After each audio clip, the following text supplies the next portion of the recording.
Good morning, fellow cohorts. I'll be presenting an overview of Bryson Chapter 11, Leadership Roles in Making Strategic Planning Work, second edition.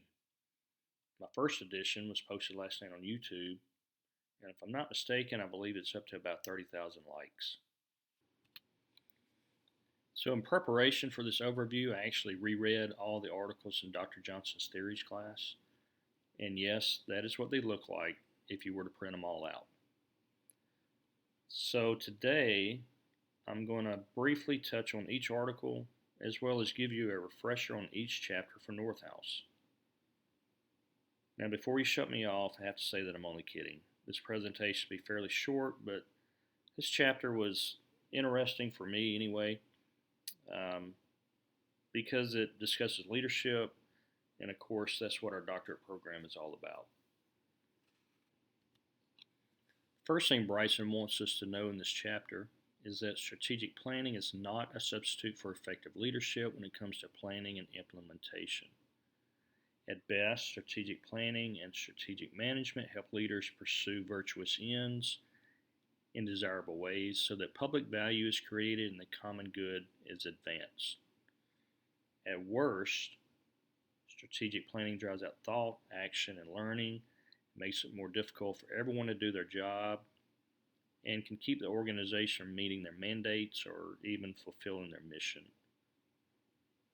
So whether strategic planning helps or hurts actually depends on how leaders and followers at all levels in the organization use it or misuse it.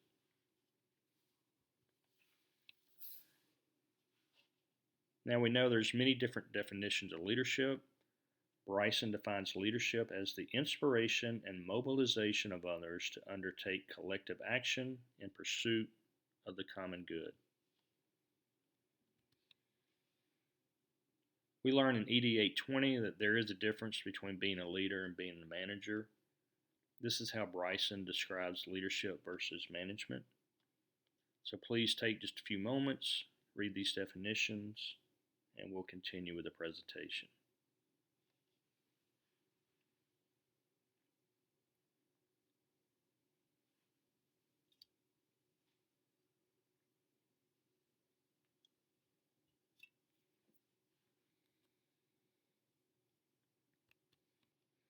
If strategic planning and implementation are to be effective, the following interconnected leadership tasks listed here and on the following slide should be considered. And these tasks are what this chapter is all about. So I'm going to say a few things about each of them, and then we'll conclude this thing. You can get on with your essay. In understanding context, leaders should take a long view backwards over their organization's history and maybe even their prehistory in order to help people in the organization think more clearly about the future. In my organization, we talk about history on a fairly regular basis. In fact, several years ago, we celebrated our 75th anniversary of our beginning, and certainly we discussed our history quite often during that time. In fact, my guest speaker will probably share some of our history, and I think he'll do it in a medium that you'll find somewhat entertaining. Leaders should understand the people involved so that strategic planning and implementation will be a success. So not only should you understand your people, but you need to understand yourself. As you may recall from earlier chapters and presenters, the process sponsors are typically the top positional leaders.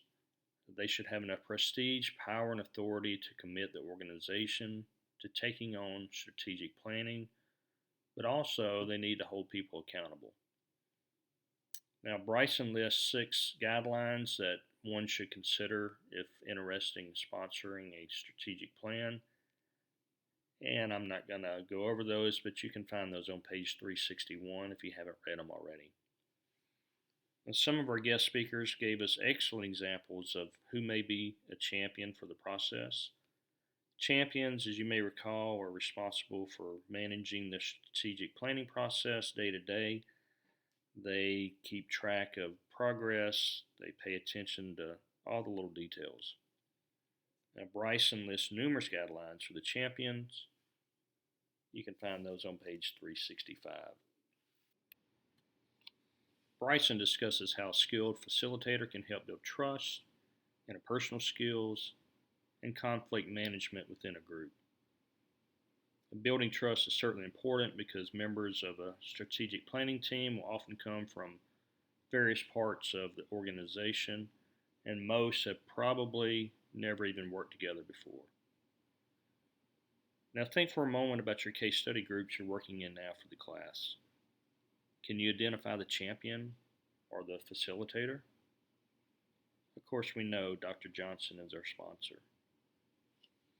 Bryson feels it's important to foster collective leadership and followership. Many people contribute to successful strategic planning, and sometimes they do this by leading, and sometimes they do this by following. And how many of you have heard the phrase that a good leader is also a good follower? Fostering collective leadership involves establishing mechanisms for sharing power, responsibility, and accountability.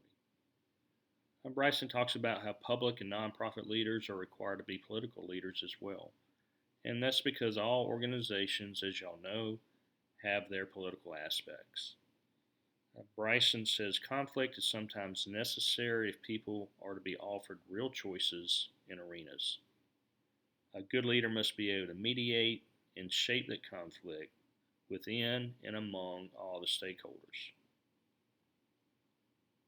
In summary, Bryson points out that the tasks of leadership for strategic planning are complex and many. Effective strategic planning involves sponsors, champions, facilitators, teams, task forces, and others in various ways at various times. And Bryson ends this chapter with a great quote from Dr. Seuss. Unless someone like you cares a whole awful lot, nothing is going to get better. It's not. Thank you for listening. I'll see you guys tonight.